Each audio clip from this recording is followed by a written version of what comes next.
മട്ടന്നൂരിൽ കഴിഞ്ഞ ദിവസം നടപ്പിലാക്കിയ ട്രാഫിക് പരിഷ്കാരങ്ങൾ വീണ്ടും പരിഷ്കരിച്ചു. ജൂൺ 15 പൂർണ്ണതോതിലുള്ള പരിഷ്കാരങ്ങൾ നടപ്പിലാക്കും. നഗരസഭാ ചെയർമാൻ എൻ ഷാജിത്തിന്റെ അധ്യക്ഷതയിൽ സർവകക്ഷി യോഗത്തിലാണ് തീരുമാനം. മട്ടന്നൂർ നഗരത്തിൽ മെയ് 15 മുതൽ പുതിയ ഗതാഗത പരിഷ്കരണങ്ങൾ ആരംഭിച്ചത്. നിലവിൽ നടപ്പിലാക്കിയിരുന്ന പരിഷ്കരണങ്ങളിൽ കണ്ടെത്തിയ ന്യൂനതകൾ പരിഹരിക്കാനും തീരുമാനിച്ചു. ഇതിന്റെ ഭാഗമായി ഇരിട്ടി ഭാഗത്തു നിന്ന് വരുന്ന ഇരിക്കൂർ ഭാഗത്തേക്ക് പോകേണ്ട എല്ലാ ചെറുകിട വാഹനങ്ങളും നാളെ മുതൽ മിനി ബൈപ്പാസ് റോഡ് വഴി ഇരിക്കൂർ റോഡിലേക്ക് പ്രവേശിക്കണം. ബസ് സ്റ്റാൻഡിന് പിറകിലൂടെ കണ്ണൂർ ഭാഗത്തേക്ക് പോകേണ്ട എല്ലാ ചെറുകിട വാഹനങ്ങളും മുനിസിപ്പൽ മത്സ്യ മാർക്കറ്റ് വഴി കണ്ണൂർ റോഡിലേക്ക് പ്രവേശിക്കണം. കണ്ണൂർ റോഡിൽ നിന്നും ഇരിക്കൂർ റോഡിലേക്ക് ചെറുകിട വാഹനങ്ങൾക്കുള്ള പ്രവേശനം കർശനമായും നിയന്ത്രിക്കും. നിയമം ലംഘിക്കുന്നവരെ കണ്ടെത്താൻ ക്യാമറകൾ സ്ഥാപിക്കാനും തീരുമാനമായി.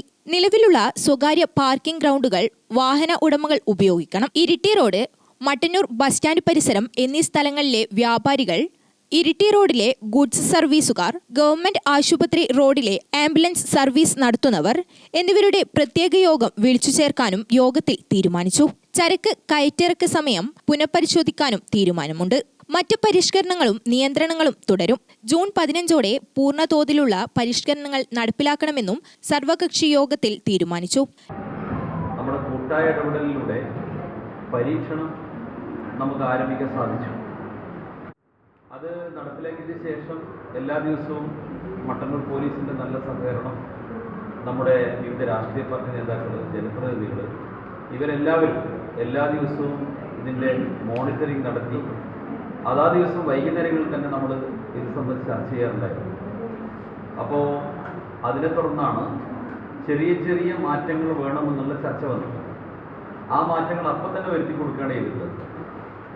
ഇപ്പോൾ നമ്മുടെ ശ്രദ്ധയിൽപ്പെട്ട കുറേ ന്യൂനതകളുണ്ട്.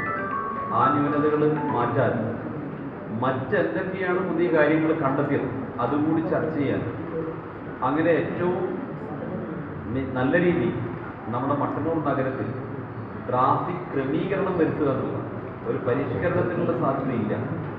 കാരണം നഗരം വികസിച്ചിട്ടേയില്ല. റോഡുകൾ ഒരു ഇഞ്ച് വീതി കൂടിയിട്ടില്ല. ഉള്ള ഈ ഭൗതിക സാധ്യതകളെയാണ് നമ്മൾ ക്രമീകരണത്തിന് വേണ്ടി ഉപയോഗപ്പെടുത്തേണ്ടത്. യോഗത്തിൽ Mattannur police station house officer Binu Antony, നഗരസഭാ സെക്രട്ടറി PN അനീഷ്, ജനപ്രതിനിധികൾ, വിവിധ രാഷ്ട്രീയ പാർട്ടി നേതാക്കൾ, വിവിധ സംഘടനാ പ്രതിനിധികൾ, മാധ്യമപ്രവർത്തകർ തുടങ്ങിയവർ പങ്കെടുത്തു. ഗ്രാമിക ന്യൂസ്, മട്ടന്നൂർ.